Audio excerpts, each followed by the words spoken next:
Las noticias en el radio anunciaron un nuevo descenso de temperatura. Mientras su padre bajaba rápidamente las escaleras, Sara trata de convencer a su madre. No quiero ir. La madre reacciona con violencia. Sara escucha las palabras caprichosa, perezosa y rompe en llanto, haciendo aumentar el enojo de su madre.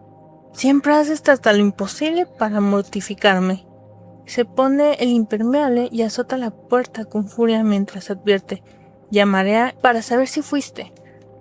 En la cocina reina el silencio.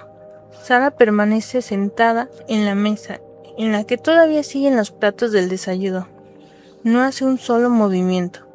Tiene los ojos perdidos en el vacío. El teléfono suena varias veces, pero ella no lo oye. De repente se levanta, entra en el baño y se desviste. Dobla con cuidado el camisón que se acaba de quitar y lo pone encima de la lavadora. Luego se para bajo la regadera y abre el grifo.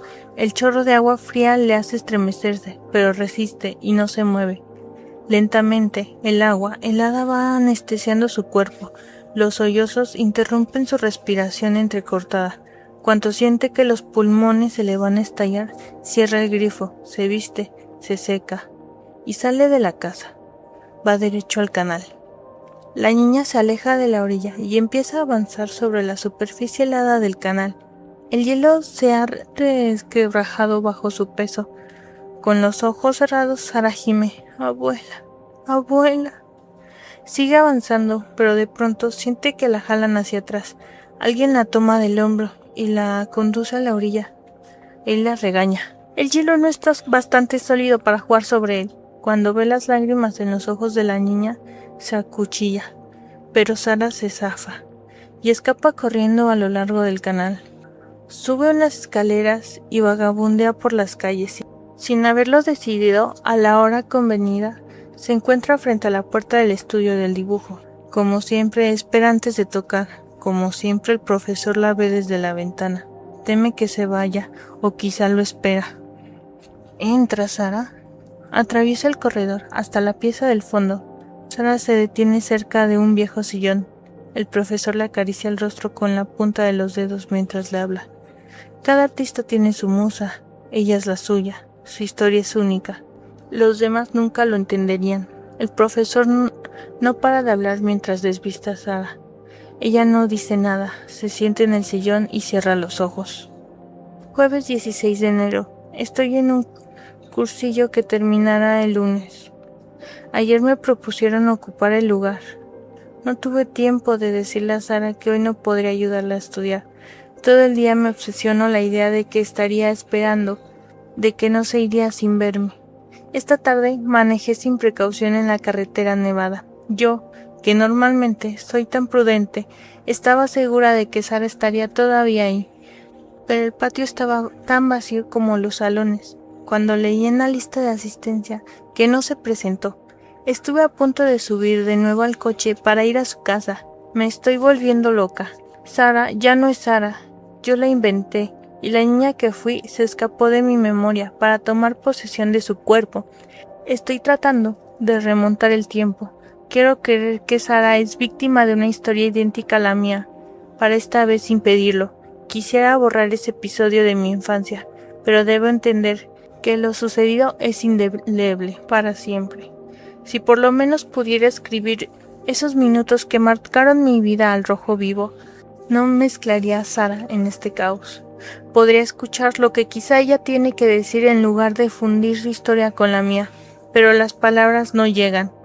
Me he quedado horas ante este cuaderno, rasguñándome la mano hasta hacerla sangrar, sin poder escribir nada. He enterrado en el fondo de mí a una niñita que me avergüenza para protegerla del mundo que le hirió. Es de noche. La maestra llena su diario en el salón, sentada en el pupitre de Sara. Viernes 17 de enero. Mis padres estaban sentados en el sofá y yo ocupada en un puff a sus pies. De vez en cuando los espiaban por el espejo que adornaba la parte superior del trinchado.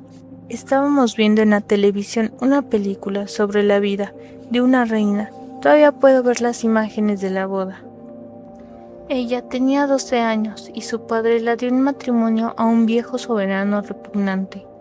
Para la ocasión se organizó un inmenso banquete. Los comensales comían de los platos con las manos y tenían la boca grasosa. Fieles sirvientes llenaban los vasos cuando se vaciaban. Las risas estallaban en todas direcciones. Los hombres abandonaban el espectáculo de los malabaristas por los generosos escotes de las mujeres. En su asiento, la nueva reina estaba encogida, minúscula, aterrorizada. No podía comer. Después del banquete, el rey la tomó por el brazo. Ella llevaba un largo vestido blanco, adornado con miles de perlas brillantes. Confió en que su vestido de hada la protegería y le permitiría desaparecer en el último momento. Los invitados formaron un cortejo que los acompañó hasta las 2 grandes puertas de madera que abrieron unos guardias. Una cama con un baldaquín ocupaba el centro de la recámara. Era como una guillotina sobre su calzado. La madre de la pequeña reina se inclinó hacia ella y murmuró a su oído: «Así es como una se hace mujer». El rey condujo a la niña hasta la cama. Los guardias cerraron las puertas, tal como unos días antes mi tío cerró la puerta del baño. Me dieron náuseas y devolvió un vómito agrio que conservé en la boca. Miré a mis padres por el espejo. En sus rostros no había el menor signo de reprobación, nada. Eso significaba que la prueba de que yo sufrí era una iniciación secreta a la que ninguna niña escapaba. Nadie hablaba de ello. Había que callarse. Tragué lo que mi cuerpo intentó escupir. Mañana escribiré todo eso en las páginas de este cuaderno. No puedo. El frío ha mantenido a los pasantes del domingo frente a la televisión. En casa de Sara suena el teléfono. Su madre descuelga. Del lado de la línea la maestra carraspea. Me tomé el atrevimiento de llamar. Espero que no le moleste. Solo quería informarles que estos días Sara no ha asistido a clases. Usted llama para pedir informes sobre cada niño que falta. ¿Y pero en domingo? No, pero a Sara le bajó la presión. Casi no comía. A veces la falta de apetito es signo de... Por favor, usted es la maestra de mi hija, no su psicóloga. No necesito sus consejos y no tiene nada que ver con la escuela. La madre de Sara cuelga, sin decir una palabra más. Desde su recámara, Sara siguió fragmentos de la conversación, sentada en traje sastre sobre la cama. Mece a su muñeca. Con el auricular todavía en la mano, la maestra solloza. Su marido la abraza. ¿Qué pasa? Desde hace unos días estás como ausente. Ella no responde. ¿Quieres que salgamos? Ella siente con un movimiento de la cabeza. Domingo 19 de enero. He tomado una decisión. Le avisaré a Sara. Ya no quiero seguir ayudándole. Después de clases, ya no puedo. En el otro extremo de la ciudad, el profesor de dibujo le da un beso a su madre. ¡Feliz cumpleaños, mamá! La anciana señora acaba de cumplir 85 años. La esposa del profesor preparó la comida y sus hijos se encargaron del regalo. En los cafés, los clientes se defienden del invierno calentándose las manos con sus tazas. La maestra sale del consultorio médico. No fue a la escuela. No podía estar frente a Sara.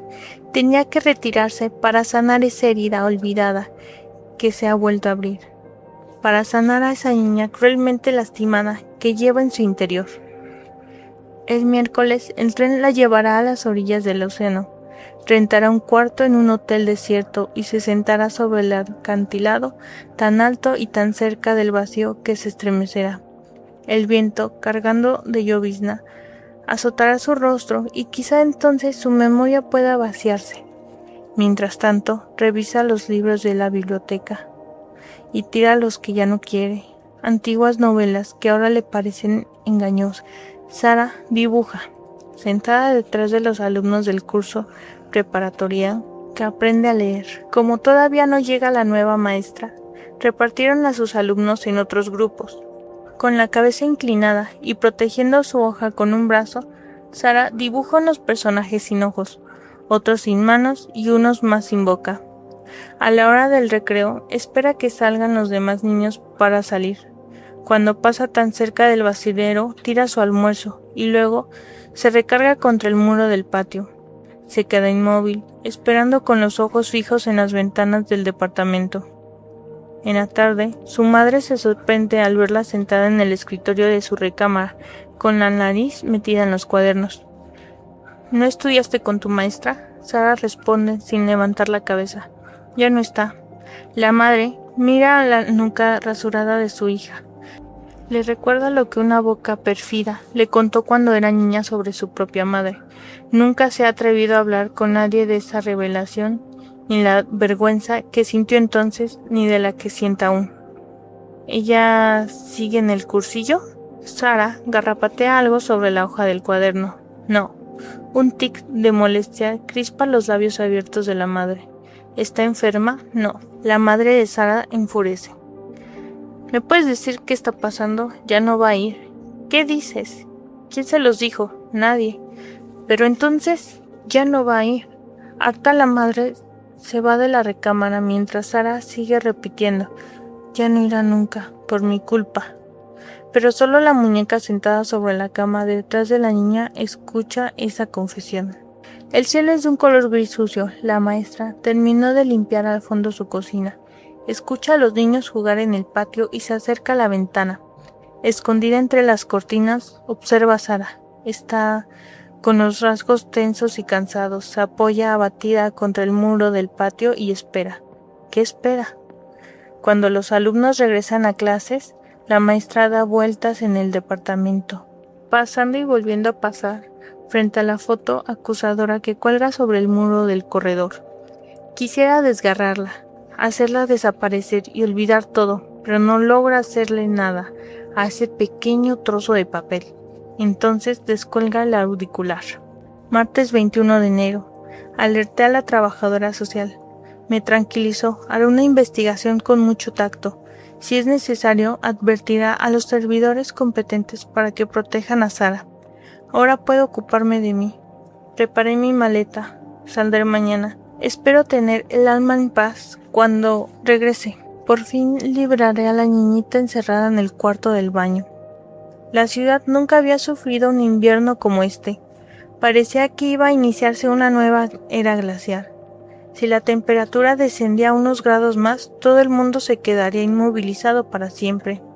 Así, la historia de cada individuo se limitaría al breve momento de felicidad o de dolor que estuviera viviendo en el preciso instante. Aunque transcurrieran las horas y los años, el tiempo ya no les afectaría. En su recámara, Sara se esfuerza por terminar su tarea, pero no puede dejar de pensar en que, dentro de un rato, tendrá que ir al estudio del profesor de dibujo. Quisiera estar pegada a la silla y no levantarse nunca, pero aunque así fuera, se desdoblaría y acudiría a la cita. ¿Qué otra cosa podía hacer? Su mirada se llena de desamparo. Fija la imagen de la muñeca en el espejo del ropero. La toma y abre la ventana. El frío entra en el cuarto. Sara está a punto de tirar a la muñeca, pero cambia de idea y la abraza contra sí. Le voy a decir, murmura. Ya no te lastimará. Mete la muñeca en su mochila y se precipita por las escaleras sin ponerse el abrigo. La maestra saca su maleta al corredor. Después escribe un plan de trabajo para la maestra que la sustituirá. Cuando termina de releerlo, añade: Sarita atraviesa por un momento difícil. Gracias por tomarlo en cuenta. Es una niña muy frágil. Se sobresalta cuando escucha el timbre de la puerta. En el corredor descubre a su alumna sin aliento. «Estás helada. Pasa». Sara queda en el oscuro corredor mientras la maestra enciende la luz. «Ya no quiero», jadea la niñita. La maestra lucha contra la sensación de pánico que le invade y contra las imágenes que se agolpan en su cabeza. Sus manos se crispan, pero intentando dominar el temblor de su voz dice: «¿Qué es lo que ya no quieres, Sara?». Los labios partidos de la niña se mueven, pero de su boca no sale ningún sonido. Se acunclilla y con sus dedos entumecidos trata de abrir su boca. Mientras hace esto, ve la maleta. Se va, farfulla. La maestra quisiera decir que no, pero solo responde: «A orillas del mar». Sara se tambalea. Si quieres decirme algo antes de que me vaya, continúa con rapidez la maestra, extendiendo su mano hacia la niña. Sara se apoya contra el muro, su cabeza descansa sobre el mosaico de fotos. Su rostro está cerca de la imagen que petrifica a la maestra desde hace 20 años. Cuando era niña, a la orilla del canal, las dos niñas nunca se han parecido tanto. Asustada, la maestra retira velozmente su mano, retrocede y sin querer con el hombro apaga la luz. Sara tuvo tiempo de ver el miedo que se posesionó de la maestra. Entonces, se precipita hacia la puerta y escapa. Después de algunos segundos, la maestra se recupera y corre tras ella, llamándola con todas sus fuerzas. Sus gritos resuenan en vano. Sara ya llegó a la calle. Corre. Algunos peatones se vuelven cuando ven a esa niña que pasa tan ligeramente vestida. Otros se encogen de hombros, pero nadie la detiene. Sara no tiene que esperar ante la puerta del estudio, pues el profesor abre antes de que ella toque. Está febril. ¿Llegas tarde, Sara? Creyó que había llegado el día que ella ya no regresaría, pero ¿cómo podría no hacerlo si era culpa de ella?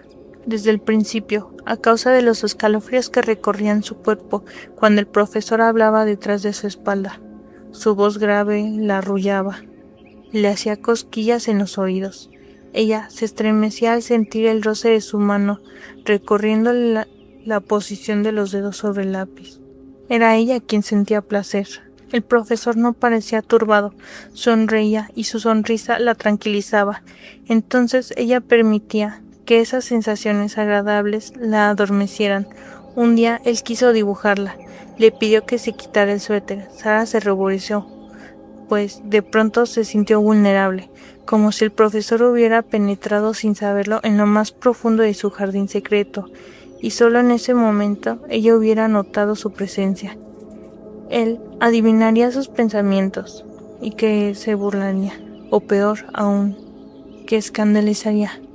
Quizás hablaría con sus padres, y su madre gritaría una vez más, y Sara sabría, una vez más, que era cierto, que nunca debió haber nacido, y que todo lo que hacía y todo lo que era se lo recordaba en todo momento. Por eso Sara obedeció, para que pareciera que no tenía nada que esconder. Se quitó el suéter debajo y llevaba una camiseta. Cierra los ojos, voy a dibujarte así. Con cuidado el profesor alisó sus largos cabellos y los acomodó sobre sus hombros. La sensación era agradable, como cuando antes de su madre le tomaba su tiempo para peinarla. El profesor hablaba, pero Sara ya no escuchaba sus palabras, solo su voz que la cubría y la transportaba. La niñita soñaba sin imágenes, le hubiera gustado dormirse ahí, sobre ese viejo sillón. No supo en qué momento el profesor se desnudó el torso. Cuando se dio cuenta, él ya estaba dibujándola. Trató de encorvarse, de doblar los brazos sobre el pecho, pero entonces él gritó: «¡No te muevas!». Sara se quedó petrificada, como solo una niña aterrorizada o que se siente culpable puede hacerlo. Suavizando la voz, el profesor añadió: «¿Te molesta estar así frente a mí?». Sara tuvo que cerrar los ojos para contener las lágrimas. Aquella vez el profesor no pidió más, no hacía falta. Ahora Sara estaba prisionera, sin necesidad de calabozo, ni de puerta, ni de cadenas. Estaba encerrada a cal y canto en el interior de sí misma. Hoy, como aquel primer día, las cortinas del estudio estaban corridas. Por el tragaluz del techo se cuela un rayo luminoso. «Déjame calentarte, mi pequeña musa». El profesor desvista a Sara. «Siéntate en el sillón». Sara se sienta, cierra los ojos. El profesor se para frente al caballete. Emboza algunos trazos sobre la tela y luego va hacia la niñita. «Sara, no quiero que nadie te haga daño». La niña siente una intensa quemadura sobre cada lugar de su piel que tocan esos dedos nerviosos. El taxi ya no tarda en llegar. La maestra toma la maleta y cuando va a descolgar su abrigo se tropieza con la mochila que olvidó Sara. La recoge. Desde que su alumna se fue, ella actúa por reflejos, sin estar verdaderamente consciente de lo que hace. Ella también quiere huir lejos, lejos de esa foto y de ese recuerdo, lejos de Sara. Desciende las escaleras. En una mano lleva su maleta y en la otra la mochila. Entra en el salón y pone la mochila sobre el pupitre de Sara. Afuera, el taxi se estaciona cerca del portón y toca el claxon. La maestra le hace una seña por la ventana y se dirige con rapidez hacia la salida, pero no logra atravesar la puerta. Las imágenes del baño que intenta sumir en el olvido desde hace unos días la golpean con frecuencia.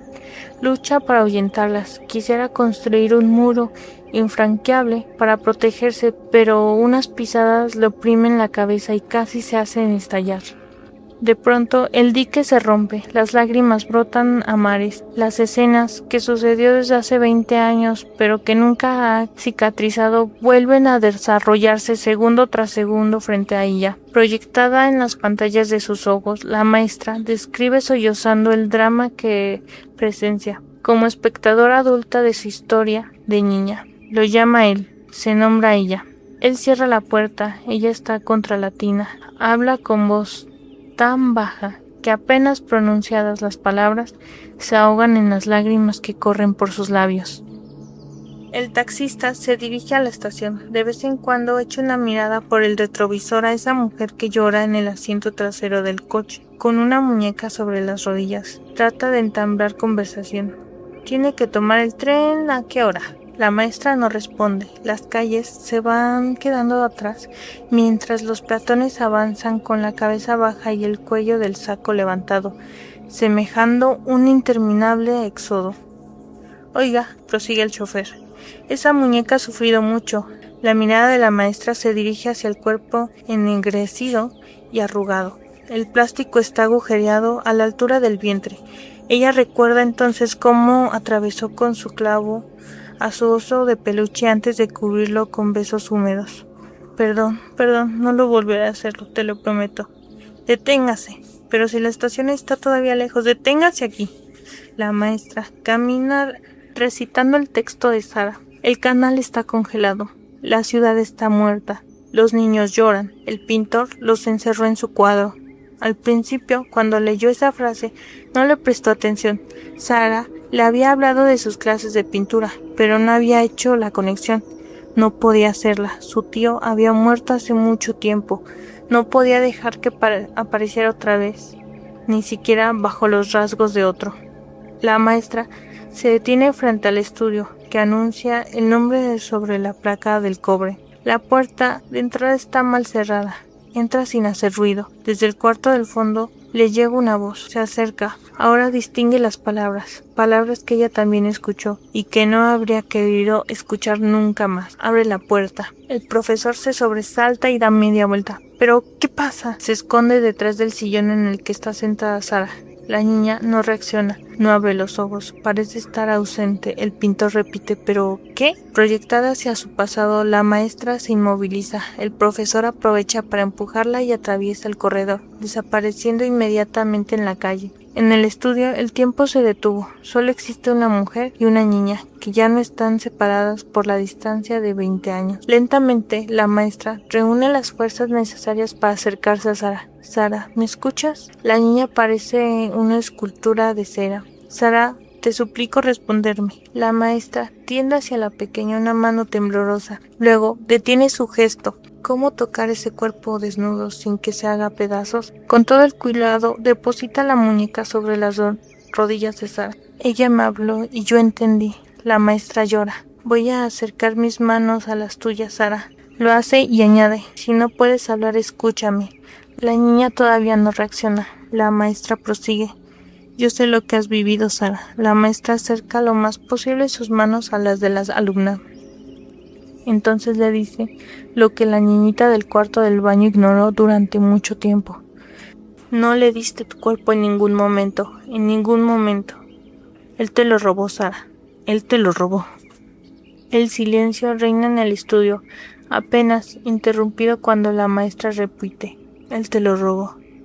Entonces, lentamente, las manos de Sara toman a las de la maestra. La maestra ha puesto una sábana sobre los hombros de Sara. Arrodillada, Mece a la niña, que solloza suavemente con su rostro contra el de la muñeca. Las lágrimas de la niña mojan las mejillas de plástico. La maestra tararea una melodía sin palabras. Luego calla para decir: hay que avisar a tus padres, Sara, y a la policía. Sara se pone tensa. No tienes nada que temer. Nadie te lastimará. La niña insiste: no le diga a nadie. Es que no puedo callar, Sara. La maestra quisiera añadir: no esta vez. La meterán a la cárcel, arguye Sara. ¿A quién? A ella. La niña señala a la muñeca. ¿Por qué habrían de hacerlo? Porque le gustaba. Es su culpa. La castigarán. Durante unos segundos la maestra se imagina a sí misma al borde del acantilado. Se pondrá frente al océano, frente al viento del mar, y gritará. ¿Qué es lo que le gustaba a Sara? Gritará con todas sus fuerzas durante mucho tiempo. Su voz le hacía cosquillas. Ella tenía derecho a eso, Sara, pero lo que ella sentía solo era de ella. Él no tenía derecho de hacer nada. El castigo lo recibirá él, no ella. Gritará hasta resgarrarse los pulmones para ahogar el ruido de las olas. Cuando el taxi toma el puente, Sara le pide que se detenga y voltea hacia la maestra. ¿Sabe? Al final del canal está el sol. ¿El sol?, dice la maestra sorprendida. Sí, el sol. Y el otro lado de la ciudad, en el estudio del pintor. El retrato de la niña a la que estaba destruyendo se quedará sin terminar. Los policías salen del departamento de la maestra. Han tomado nota de la denuncia. Sara también habló. Sus padres la escucharon sentados en el sofá. Su padre llora sin decir nada. Su madre tiene los ojos rojos e hinchados y el rostro sucio por el maquillaje corrido. Abre los brazos y con la mirada implora perdón de su hija. Sara se refugia en ella. La maestra sale discretamente y va a descolgar la foto de la pared. La desliza en su diario íntimo que está guardado en el cajón. Quizá un día volverá a escribir, quizá un día también ella hablará. De nuevo en casa, Sara quiere ir a acostarse. Necesita descansar, necesita soñar. Saca su muñeca de la mochila que su maestra le regresó, pero su madre le quita. No, querida, esta Sara se acabó.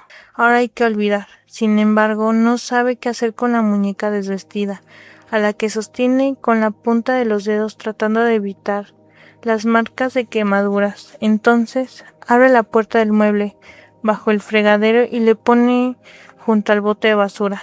Sara se ha quedado dormida cuando su padre entra a verla. Él se sienta en la cama y le toma la mano. Parece largo rato así, y luego un murmullo dice: te quiero mucho, hija. Ya avanzada la noche, una ambulancia de la Cruz Roja se detiene frente al café de la estación. Un hombre borracho se tambalea en la calle. Se ha caído varias veces y su cara está ensangrentada. Cuando los enfermeros se le acercan, grita: «¡No soy yo!». Su voz desgarra la noche. Sara abre bruscamente los ojos.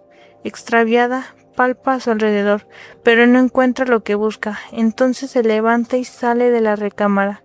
El departamento está en silencio. Sus padres tomaron un somnífero y duermen dándose la espalda. Descalza, Sara baja a la cocina. El piso está frío. Abre el mueble bajo el fregadero. Toma su muñeca y la abraza con fuerza, con mucha fuerza. Mañana el agua del canal fluirá.